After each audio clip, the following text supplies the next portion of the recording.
Sa mukagpalang umaga po sa bawat isa, nanyahan ko po ang lahat na tumayo at tayo po ay magbabasa ng banal na salita ng Panginoon.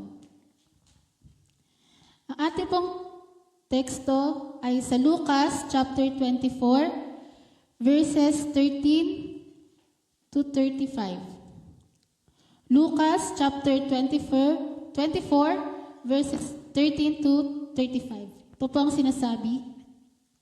Verse 13, Nang araw ding iyon, ang dalawa sa mga alagad ay patungo sa isang nayong tinatawag na Emmaus.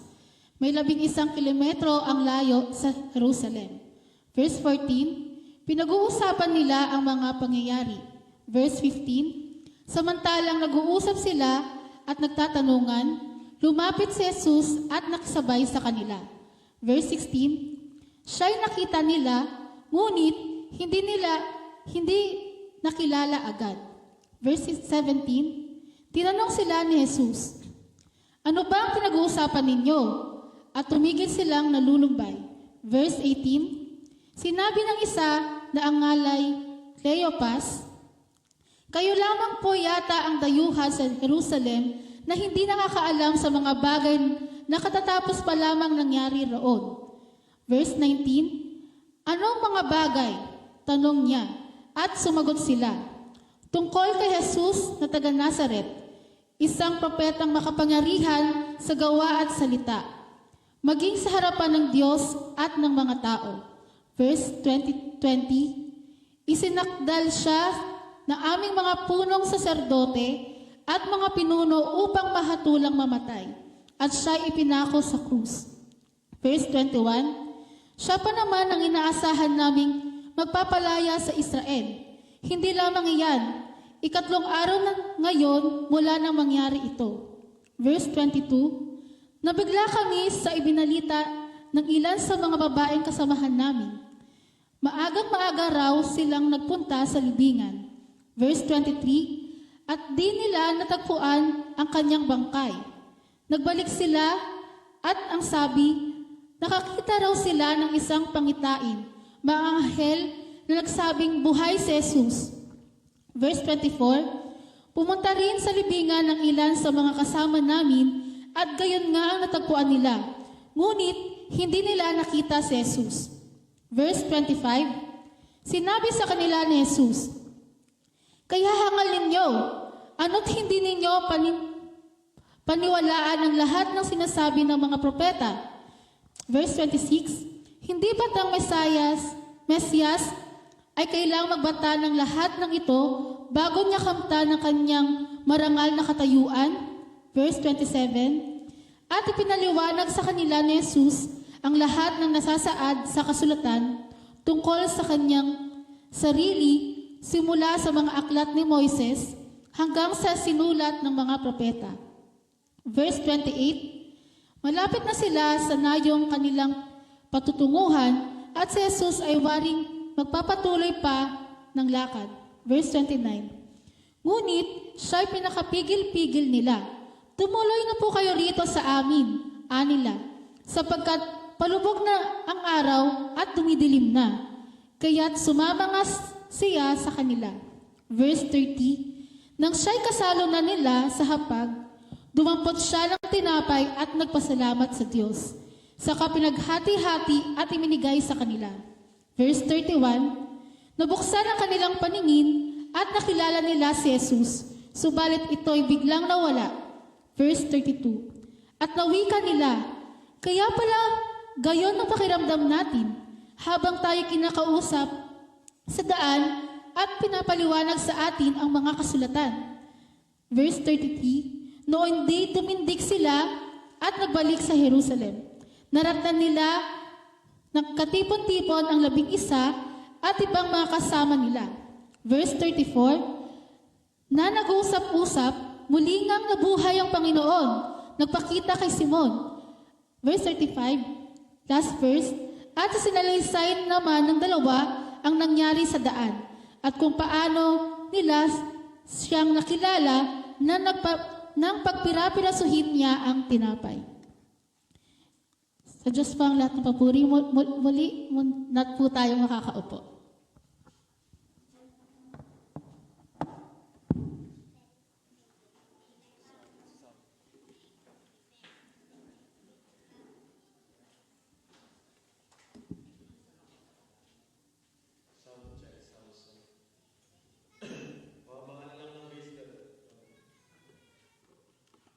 So, yun. Magandang umaga po sa bawat isa. Inaabang ko dito yung nakatayo na na tripod Kasi doon ako good morning. Ayan, good morning po at sa Facebook Live and sa Zoom. Magandang umaga po at dito po sa Palmera.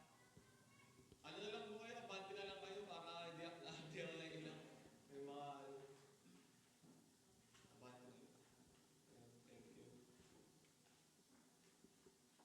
So, yun, good morning po ulit. Kamusta po ang bawat isa po sa atin? Medyo tayo ngayon, no? Uuga-uga yung upuan. Di ko alam po nasaan yung iba, pero nawa, nasa mabuti silang kalagayan. So, nabasa na po ang ating,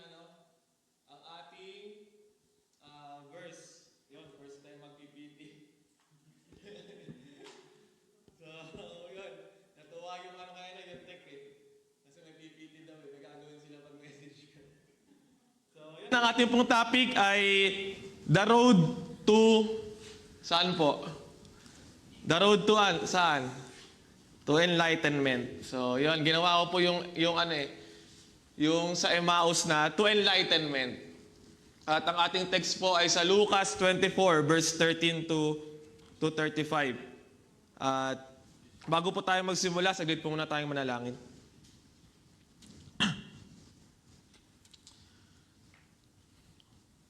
O Diyos na makapangyarihan sa lahat, maraming salamat po sa inyo.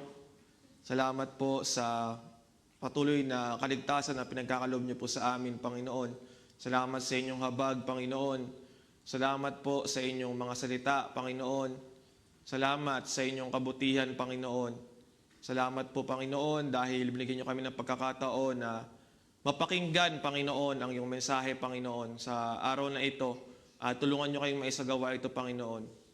At samahan po nawa kami ng ibal na Espiritu, lalo na po ako, O Diyos, na magahag ng salita, O Diyos.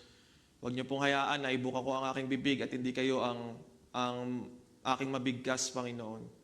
Kundi tulungan niyo ako, Panginoon, na ikaw lang may taas, Panginoon. Maraming salamat sa pangalan ng Panginoong Jesus. Amen. So, sino po ang sa atin, familiar sa The Road to Emmaus? Sino po familiar? Yun. Karamihan po kasi minsan hindi familiar kasi po yan, nasa dulo ng Luke.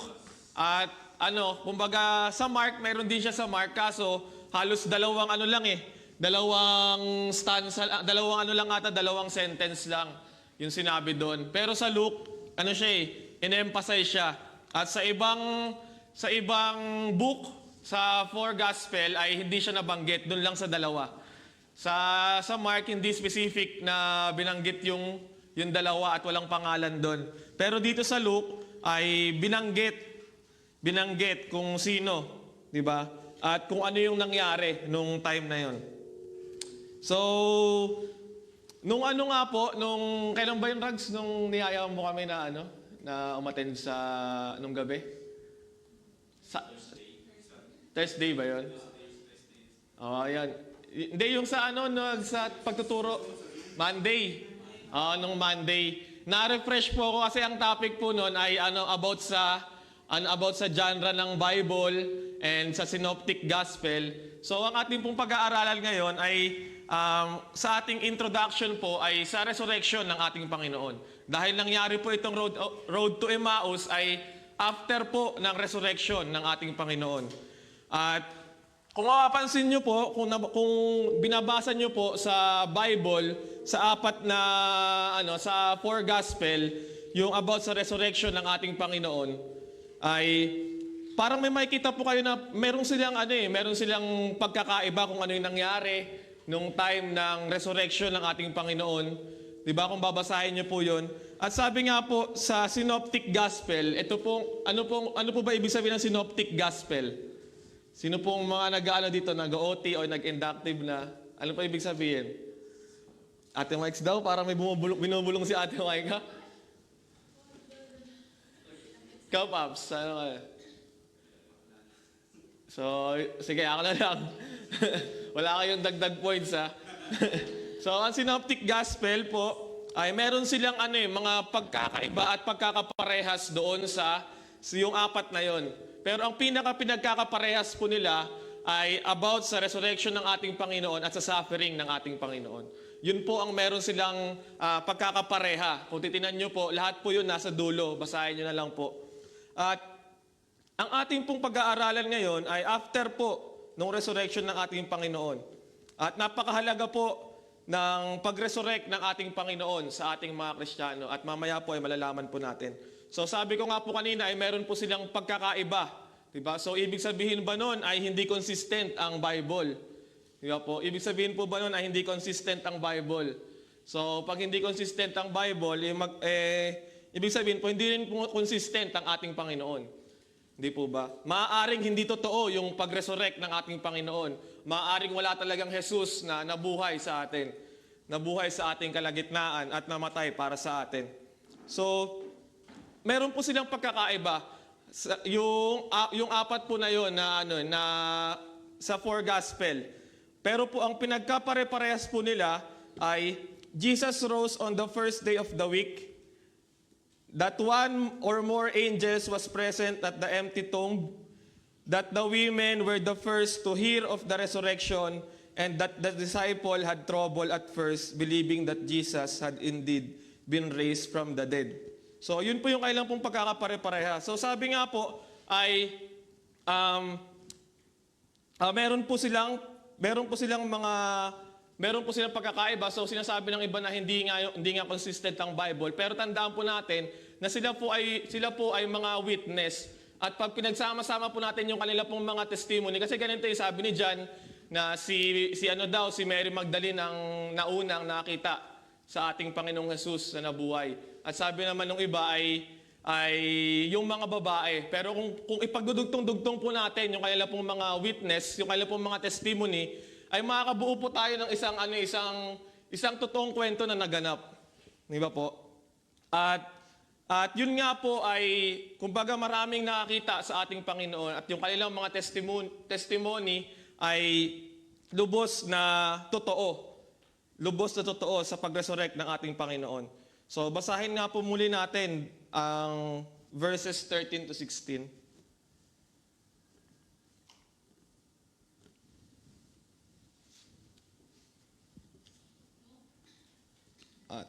Hello.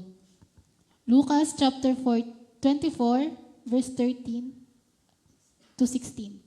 Nang araw ding iyon, ang dalawa sa mga alagad ay patungo sa isang nayong tinatawag na Emmaus. May Sige, labing na lang po natin.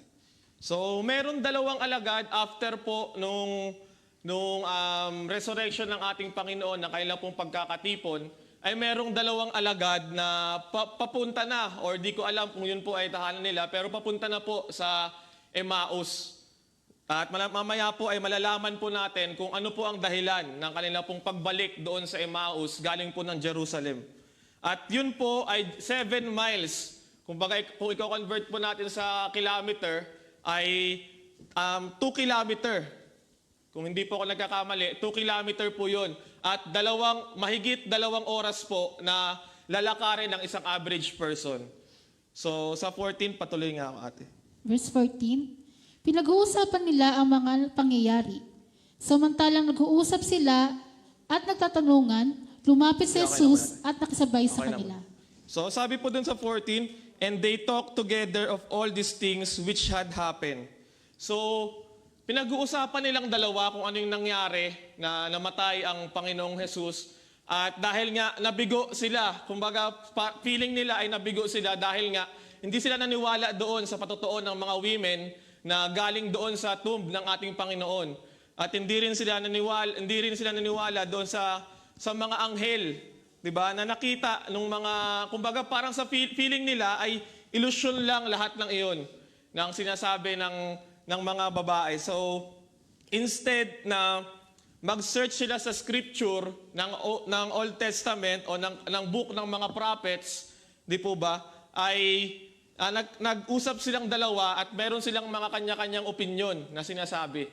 At instead na ipares kung ano yung nangyari sa Panginoong Jesus at basahin nila salita ng Panginoon, ay meron silang kanyang-kanyang kuro-kuro na pinag-uusapan.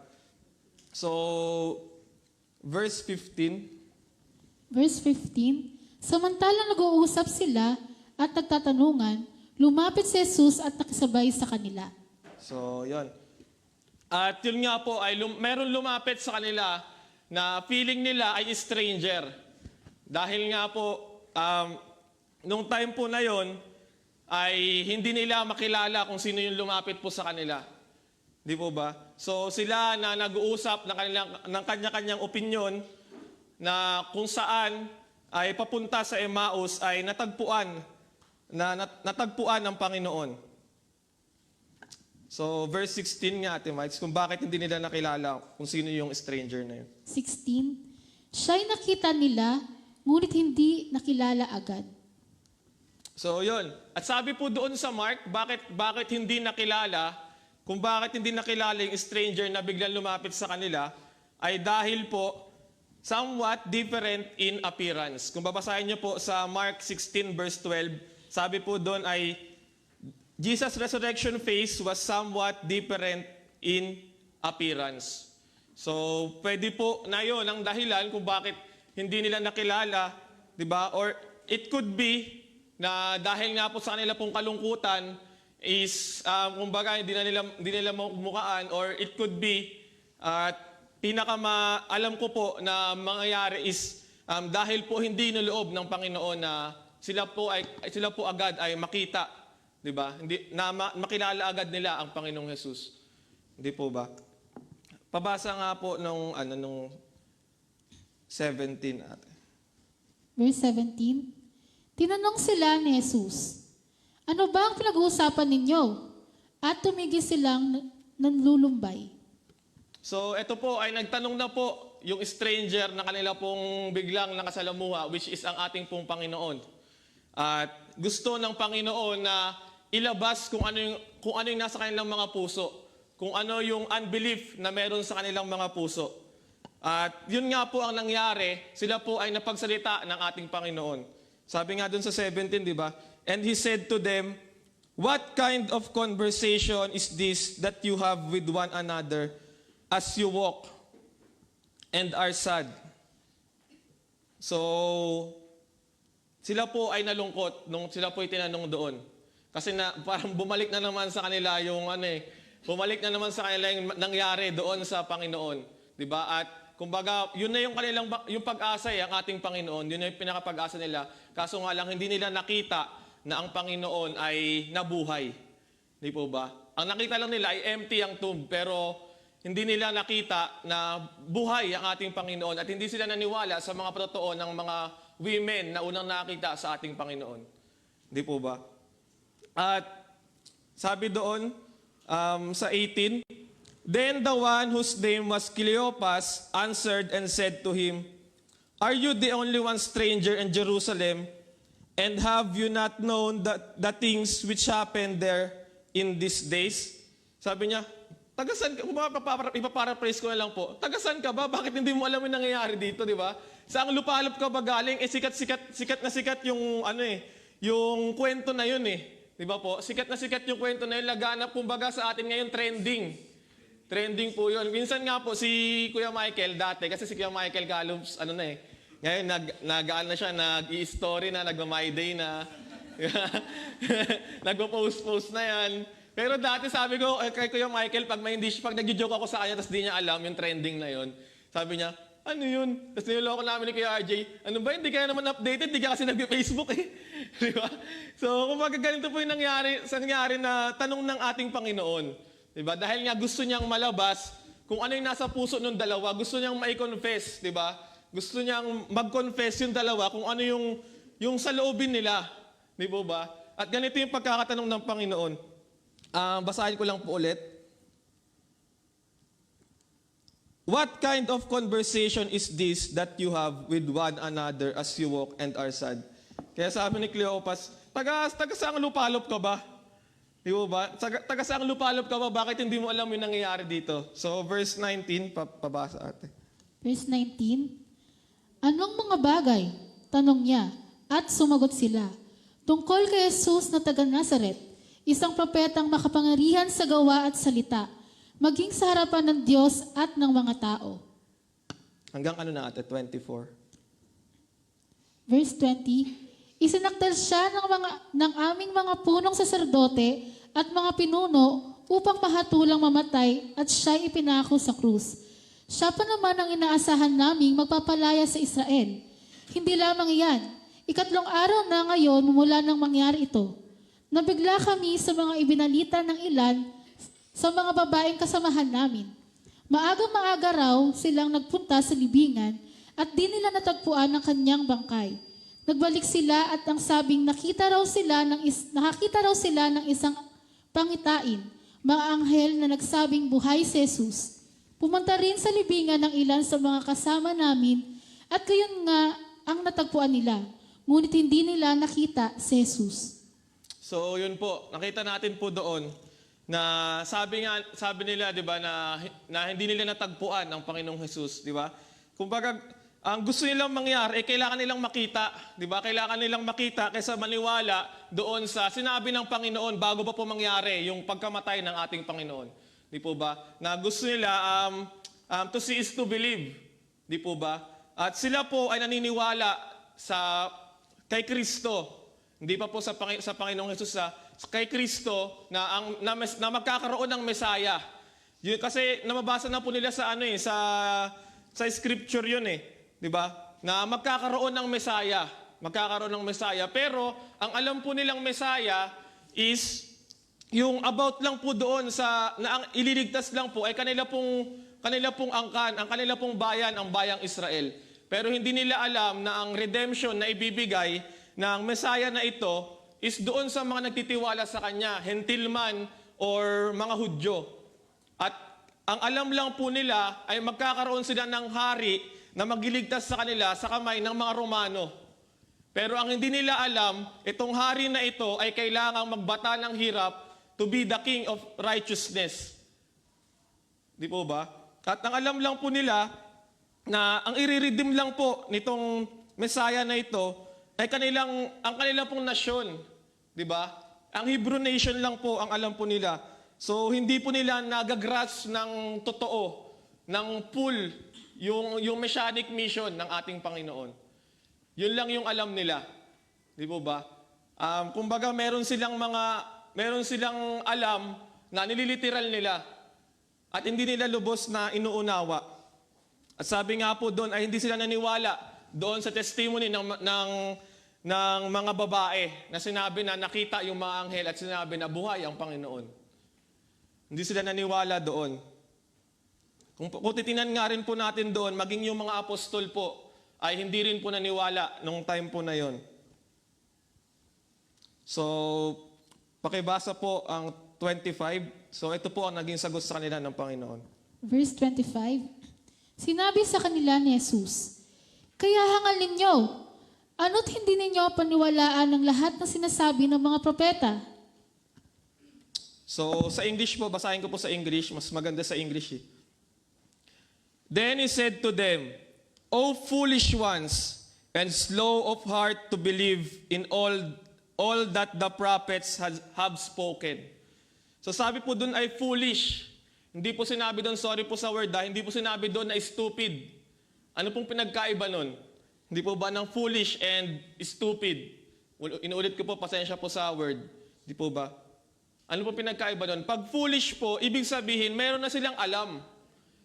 Meron na silang alam doon sa salita ng Panginoon, pero hindi lang nila inuunawa. Hindi po ba? Madalas ganun rin po tayo, hindi po ba? Na minsan may alam na tayo sa salita ng Panginoon, pero hindi natin inuunawa. Di ba? Marami tayong alam pero hindi natin ginagawa, hindi natin sinasapuso. At hindi sila stupid na as in wala talagang alam, di ba? As in walang alam, kundi meron silang alam. Kaya sabi doon ng Panginoon, O foolish ones and slow of heart to believe in all that the prophets have spoken. So sabi po doon sa 26, ought not the Christ to have suffered these things and to enter into His glory? So sa ibang salin po, sa NASB po ata, sabi po doon, necessary. Hindi ba, kumbaga sa Tagalog po ay hindi ba kailangan? Di ba? Is it not necessary na magbata ng hirap ang Panginoon? Di ba? Yun yung tanong ng Panginoon. Is it not necessary? Pakibasa nga ako, Ate Mike, sa NASB, if may NASB ka. New King James kasi yung ano.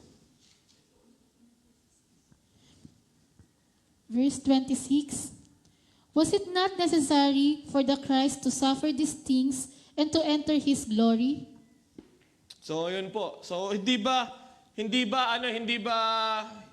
dapat na magbata ng hirap ang Panginoon? 'Di ba? Dahil nga ang alam nila ang Mesayas ay dapat na iligtas sila, 'di ba? Na merong corona, hindi coronang tinik. Hindi po ba? Na kailangan maghari at iligtas sila doon sa Romano at hindi nila tanggap na ang Mesayas na ang Panginoong Jesus nung time na yon ay naghirap at namatay. Hindi nila tanggap yun. At nung time na yon ay nawalan sila ng pag-asa dahil yun yung kanilang pag-asa ang Panginoong Jesus eh. Pero nung namatay ang Panginoon at hindi nabuhay, hindi nila nakitang nabuhay, pero nabuhay po ang Panginoon na hindi lang po nila nakitang nabuhay, hindi sila naniwalang mabubuhay ang Panginoon, nalungkot sila at nawalan sila ng pag-asa. Diba po? Yun yung kanilang false expectation that Messiah would not suffer. So, binabasa nila yung scripture selectively.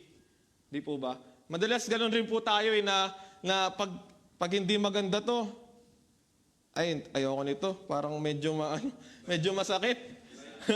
Oo nga. Pag gaganon pa tayo dati, parang ang layo naman ito. Parang hindi naman ito. Lord, pupunta akong trabaho ngayon, bakit parang sumpa to? Di ba? Di ba? Ganun pa tayo dati. Or hindi man ganun, pero tumatawa-tawa tayo, pero madalas ngayon, selectively tayo nag-aaral ng salita ng Panginoon. Sa paanong paraan po? Hindi natin ginagawa yung salita ng Panginoon. Di ba po? Sa pamamaraan nun, ay selectively pa rin tayo nag-aaral ng salita ng Panginoon. Kagaya ng dalawa na ito. At pakibasa nga Ate Mike yung 27. Ay, sige ako na lang. Ano pala yan, Tagalog. Wala kang English. Thank you. Verse 27, then beginning with Moses and all prophets, he explained to them the things concerning himself in all the scriptures. So sabi po doon ay simula sa mga sulat ni Moises at sulat ng mga propeta ay in-exposit sa kanila ng Panginoon. In-exposit ng Panginoon sa kanila kung sino ang Panginoon. Kumbaga, pinrich niya yung kanyang sarili. At ang Panginoon po ay ang ating great expositor. Di po ba? Siya ang ating great preacher. Sabi nga po, may isa pong biro na ito daw po ay anong tawag doon? Na hymn. Nung time na yun, di ko na maalala, pero nagkaroon po ng ng biro pero never mind, di ko na maalala siya. So, ang ating Panginoon po ay ating pong great expositor. At nung time po na yon ay, kung papansinin po natin, ay 2 hours, sabi ko nga po kanina, mahigit 2 hours lamang ang kanila pong paglalakbay simula po doon sa Jerusalem, papunta po sa Emmaus. So, hindi lahat mababanggit ng Panginoon. Hindi lahat simula, sabi nga po kasi doon, simula sa mga sulat ni Moises, sa mga sulat ng mga propeta, di ba, ay shinare sa kanila ng Panginoon. So siguro sinamari lang ng Panginoon kung ano yung mga sasabihin niya na which is na nag-foreshadow sa ating Panginoong Jesus. Nag-foreshadow doon sa Mesayas. Di ba po? Dahil po ang pagbawasa daw po ng OT sa isang average person, pag binasa mo lang at hindi mo naman in-interpret, pag binasa mo lang po yung buong OT, umaabot daw po ng 40 hours. Di po ba? Eh, meron lang silang 2 hours. Kung ba, binigyan ko po kayo ng problem solving. Di ba? So, paano mo magagawa yun? Di ba? Paano mo magagawa yun? So, malamang sa malamang po ay binigyan lang po ng Panginoon yung mga mahalagang puntos.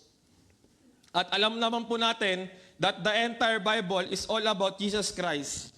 Di po ba? Sabi po, ang Old Testament po ay nagsasabi na He is coming. And the gospel, ang sinasabi po ng gospel ay He is here. Ang Acts naman po, that He proclaims. Di po ba? Sa Epistles naman po ay inexplain kung sino ang ating Panginoong Jesus. Shinare kung sino ang ating Panginoong Jesus. At sa Revelation naman po ay He's coming again. So that na alam po natin na sa buong scripture po ay ang Panginoon po ang siyang bumubuo. 'Di ba? Sabi nga po sa Genesis 1 verse 1, 'di ba? In the beginning God created the heaven and the earth, 'di po ba? At alam naman po natin na ang Diyos ang Panginoong Jesus. At sa Revelation 22 verse 21 naman po, ang sabi po doon ay wait lang po.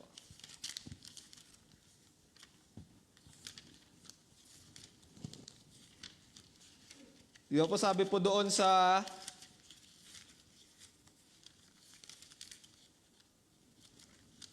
nagkadikit-dikit. Sa last verse po ng Revelation, the grace of our Lord Jesus Christ be with you all. Amen. So, simula po sa umpisa hanggang sa dulo ng ating pong Bible, ay pumapatungkol po ito sa Panginoon. At malamang po, ay sinabi po doon ng Panginoon, yung about sa foreshadow niya, that He is the greater Moses. Hindi po ba? Na siya yung naging sacrifice na imbis na si Isaac.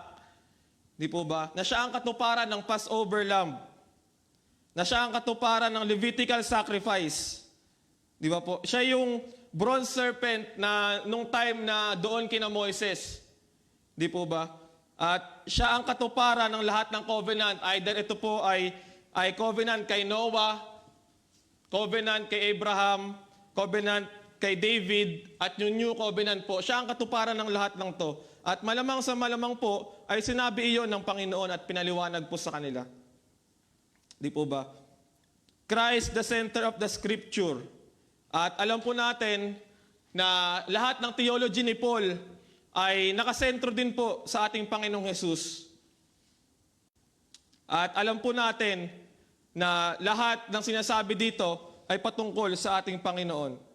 So they thought He was some stranger in Jerusalem, yet He knows their prophets better than themselves. He puts in a word they had feared to use. They only called Him Jesus of Nazareth. They did not give Him that higher title of the Christ, which they had freely used before. For the cross had rudely shattered their faith in Jesus. So ang alam po nila na ang Panginoon ay Jesus lamang, Kristo lamang ng Nazarene. Pero hindi ang Kristo ng mga sumasampalataya sa Kanya. Hindi po ba? Yun lang yung kanila pong pagkakaalam. At sila po, kagaya po natin, ay nagkakaroon din po ng pag-shattered ng faith, ng unbelief. Di ba po minsan tayo ay ganun rin naman eh. Nagkakaroon rin tayo ng pag-alog, pag-uga ng ating pananampalataya. Lalo na po sa kanila na binanggit, kumbaga parang lahat tanggap nila eh. Tapos nung ang shiner na ay ang nangyari na is about sa suffering and death ng Panginoon, ay hindi nila matanggap na gano'n ang mangyayari. At hindi pa nila nakita yung buhay na muli ng ating Panginoong Jesus. So, pakibasa nga po ang verse 30. Verse 30. 30 to 35 na. Ay, 30 to 31. Verse 30 to 35. When he had reclined at the table with them, He took the bread and blessed it, and breaking it, He began giving it to them. Then their eyes were opened, and they recognized Him, and He vanished from their sight. They said to one another, "Were not our hearts burning within us while He was speaking to us on the road, while He was explaining the scriptures to us?" And they got up, and that very hour, and Hanggang 31 lang muna ate. okay.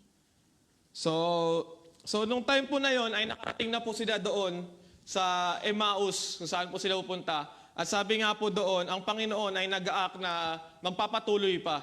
Pero sabi nga po nila, kung paraphrase ko lang, ay gabi na, tumuloy na lang po muna kayo dito. Di po ba? Kumbaga parang nag-enjoy rin sila sa sa kwentuhan nila. Di ba po? At pinatuloy ang Panginoon doon. At nung time nga po na yon, ay sabi nga po dun sa 30, "Now it came to pass as he sat at the table with them, that he took bread, blessed and broke it and gave it to them. Then their eyes were open and they knew him and he vanishes from their sight." So sabi po ng ilan, nakilala po ng dalawang disciple ang Panginoong Jesus dahil po doon sa pag-broke ng bread at binigay. Pero hindi po yun. Hindi po sacrament yun. Ang ginawa lang po nila doon ay kumain lang po. Hindi pa po yun yung sacrament na tinutukoy ng Panginoon. Na after ng kanyang pagkamatay is gagawin muli yung communion. Di ba po? Yun yung sabi ng ating Panginoon. Pero hindi pa po yun. Kumain lang po sila. So ang nangyari po dito ay dahil po sa scripture na binanggit ng ating Panginoon, na shinare ng Panginoon, kaya na-open yung kanilang mga puso. At hindi hinayaan ng Panginoon na sila ay maniniwala lang dahil nakita nila ang Panginoon. Kaya po di ba kanina, napansin po natin na hindi agad nila nakilala ang Panginoon eh. Di ba? Hindi po natin alam kung ano po ang totoong dahilan. Pero isa lang po ang alam ko pong dahilan na dahil po sa scripture ng Panginoon, dahil po sa pagbanggit ng scripture ng Panginoon, alam po natin na ito po ay patungkol sa Kanya. Kaya nabukas yung isip ng dalawa, nabukas yung mata ng dalawa at nakilala nila ang Panginoon. Hindi po ba? At sabi po doon sa 32, "And they said to one another, Did not our heart burn within us while he talked with us on the road and while he opened the scriptures to us?" So sabi nila, ano sa Tagalog yun ate? Yung sa 32? Verse 32 sa Tagalog. "At nawika nila, kaya pala gayon ang pakiramdam natin habang tayo kinakausap sa daan at ipinapaliwanag sa atin ang mga kasulatan." So yun. At tandaan po natin na nirebuke po sila doon ng Panginoon. Nirebuke po sila ng Panginoon. At sabi nila, ang kanila pong puso ay parang merong apoy, hindi po ba? Tayo po kaya, pag nare-rebuke po kaya tayo, ganun rin po kaya tayo? Or baka merong apoy kasi nag-iinit na tayo dun sa nag-rebuke sa atin. Baka ganun na no? Parang pag nirebuke tayo, parang nag-iinit rin ako, nag-iinit na ulo ko sa'yo. Di po ba?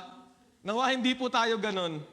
Di po ba? Na pag nirebuke po tayo ng ating pong mga leaders, ng ating pong mga kapatiran, at in a nice way naman po, di ba po, na in a nice way, at alam naman po natin na tama yung kanilang pag-rebuke sa atin, di po ba? Tanggapin po natin. Tanggapin po natin.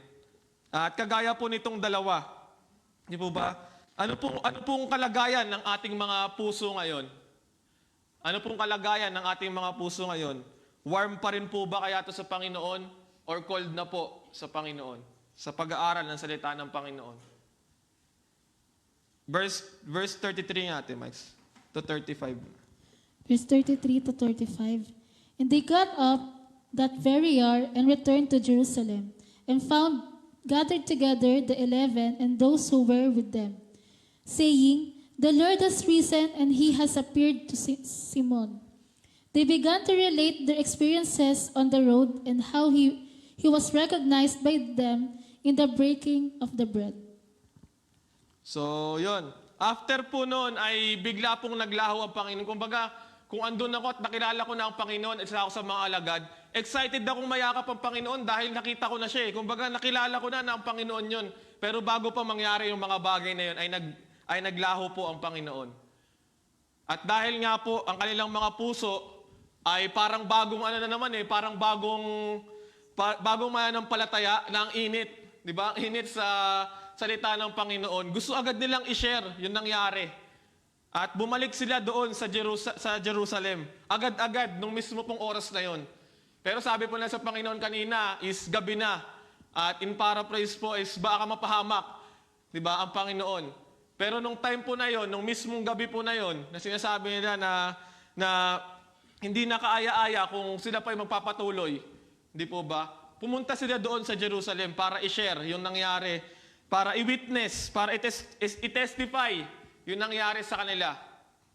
Pero po, pagdating po nila doon, kung basahin nyo na lang po yun, pero pagdating po doon, sa ibang mga libro po, sa Mark, if I'm not mistaken po, ang sabi po doon, pagkatapos na i-share nung dalawa, yung nangyari sa kanila, hindi pa rin naniwala yung mga apostol. Biruin nyo po, ang dami na pong nangyari, yung patotoo ng mga women, patotoo ng angels, at patotoo ng dalawang ito, pero pagbalik po nila doon, hindi pa rin naniwala yung mga mananampalataya nung time po na yun. At sabi nga po doon na pagpunta po nila doon ay dumating rin po ang Panginoong Hesus. Dumating rin po ang Panginoong Hesus nung time na yon. At akala po nila ay ang Panginoon ay isang multo. Di po ba? Akala nila multo ang Panginoon. At ang ginawa ng Panginoon ay ipinakita ang kanyang kamay at ang kanyang paa. Di ba? Yung palatandaan na siya ipinako sa krus. Pero nagda-doubt pa rin yung mga alagad. Di po ba? Kumbaga lahat na yun, kumbaga ang dami nang nangyari para maniwala sila, pero nagda-doubt pa rin sila. At maging ang mga alagad po, ang mga apostol po that time, at yung mga lahat ng andun sa room na yon, ay sinaran din po ng Panginoon. Sinaran din po ng Panginoon about sa Old Testament. About sa Old Testament, kung sino po ang Panginoon. At syempre, after po noon, ay doon na po yung promise ng Holy Spirit at yung command po na mag-witness sila. And after that, lastly po, is yung ascension po na nangyari. Yeah po. So, nakita po natin kung ano po yung nangyari doon sa road to Emmaus. At nakita po natin kung paano sila na-enlighten. Kaya nga po nilagay ko doon ay road to enlightenment. Yeah po. So, alam na po nila yung scripture. Alam na po nila, napag-aaralan na po nila yung scripture, kaso hindi nila lubos na maintindihan. Especially yung pagsasuffer ng Panginoon. Di po ba? Yung pagsuffer at kamatayan ng ating Panginoon. Di ba po? At kung hindi sila naniniwala doon, at kung hindi sila naniniwala na mangyayari yon, is walang pagdiligtas na mangyayari. At yun ang pinaunawa sa kanila ng Panginoon. So, sa atin po kaya, di ba po? Di ba po? Ano pong importance nitong mga bagay na to? Natutuwa nga lang po ko dun sa dalawa di po ba? Na although nagkakaroon sila ng unbelief sa kanilang mga puso, pero ang priority po na kanilang pag-uusap is about pa rin sa Panginoon. Di ba po? Is about pa rin sa Panginoon. Pero tayo po kaya, pag nagkukwentuhan po kaya tayo, nababanggit po kaya natin ang Panginoon sa ating pag-uusap? Di po ba? Or sa ating mga kausap, nababanggit po kaya natin.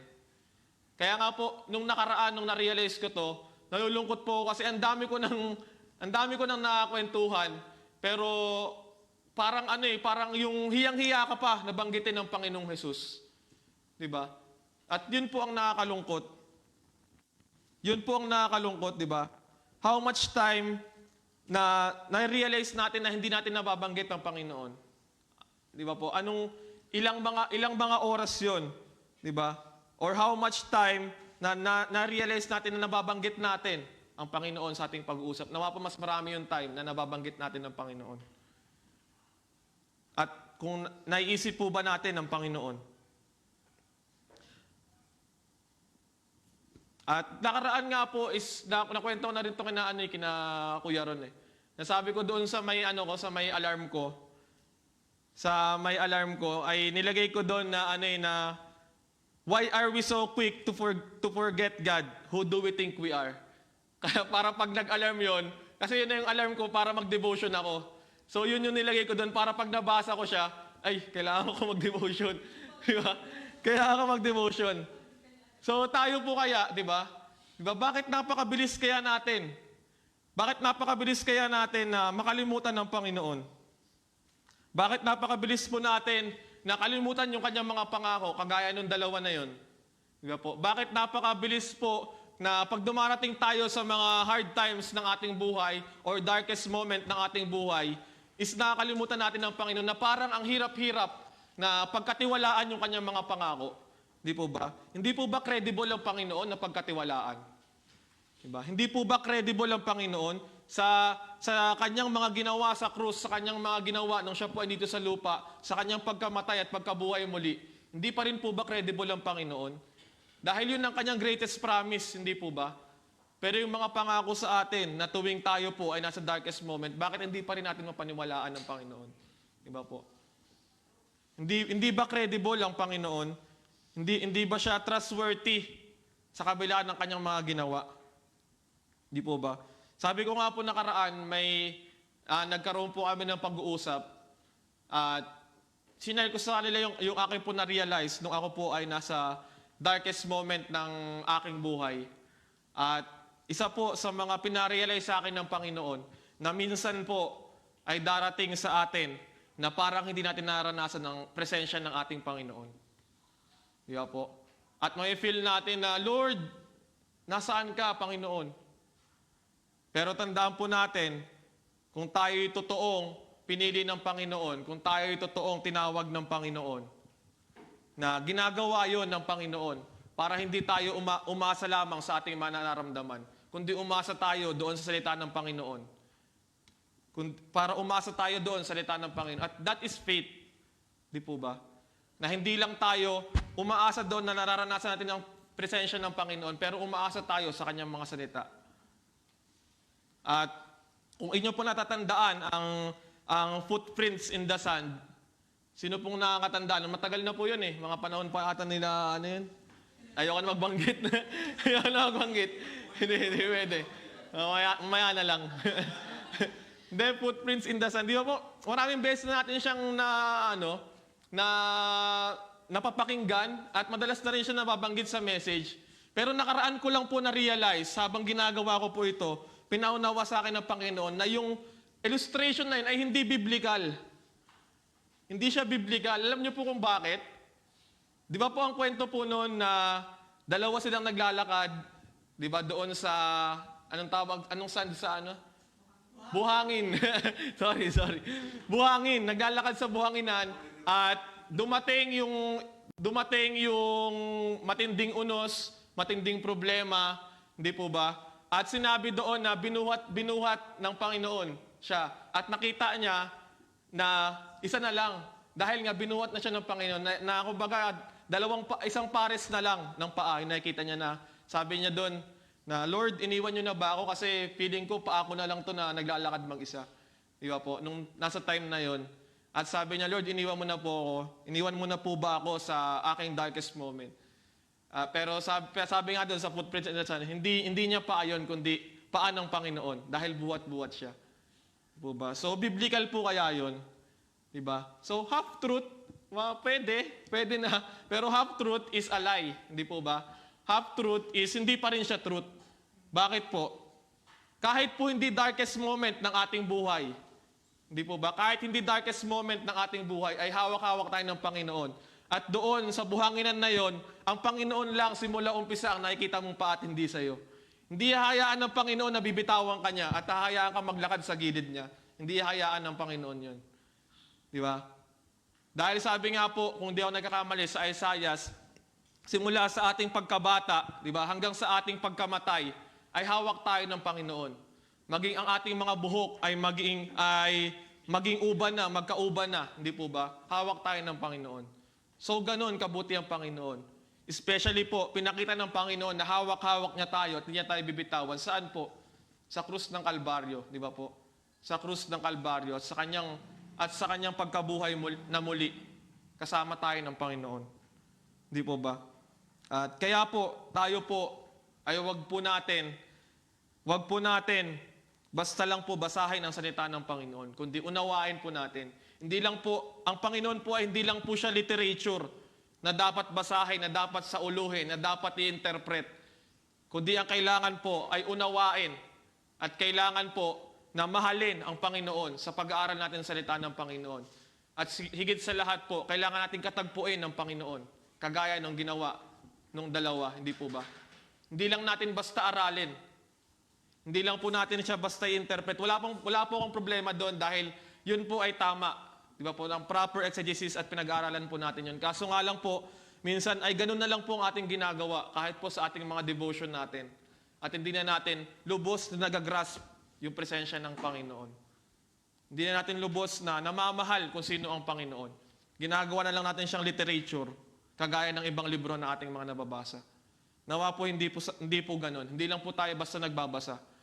Kundi mahalin natin ng lubusan ng Panginoon sa tuwing lumalalim tayo sa salita ng Panginoon. At yun po. At sa conclusion po ay about sa resurrection ng ating po Panginoon. At ito po ang pinaka-central point ng pagbaba po ng Panginoon dito, ng kanya pong pagkabuhay na muli. Ito po ay crucial point ng gospel, yung resurrection ng ating Panginoon. Bakit po kaya? Bakit po ito po ang crucial? Ito po ang crucial point ng gospel ng Panginoon.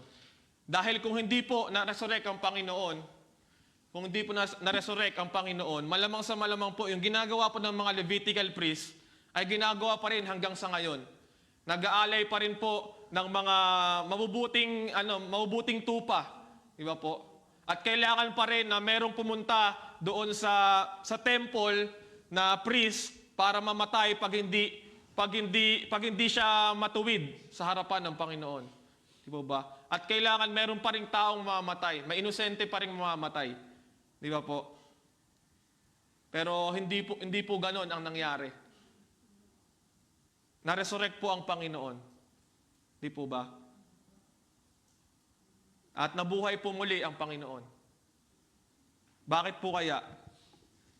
Dahil siya ay walang kasalanan, di ba? Dahil kung merong kasalanan ng Panginoon, malamang sa malamang po ay hindi siya mabubuhay dahil hindi niya nasatisfy yung standard ng Diyos na dapat na gawin. Di ba po? So dahil po doon na-resurrect ang Panginoon, siya po ay matuwid. Siya po ay walang kasalanan, ngunit tinuring na makasalanan dahil po sa atin. At dahil po nabuhay ang Panginoon, He proved that He is the Son of God, proved that He is the Savior, assures our justification, at ginaranti niya po na tayo mabubuhay na muli kasama niya. At yun po ay dahil sa Panginoong Hesus. At napakabuti po ng ating Panginoon. Simula sa kanyang pagparito, sa kanyang paggawa ng righteousness na hindi natin kayang gawin, simula sa kanya hanggang sa kanyang paghihirap, pagkamatay at pagkabuhay na muli, at maging sa kanyang exaltation, sa kanyang ascension, ay napakabuti ng ating Panginoon. At hawak tayo ng Panginoon. At kailangan lang natin magtiwala sa kanyang mga pangako. Kailangan natin magtiwala sa mga pangako ng ating Panginoon. At magtiwala na kaya niyang gawin yung mga bagay na yan. So, purihin po ang Panginoon.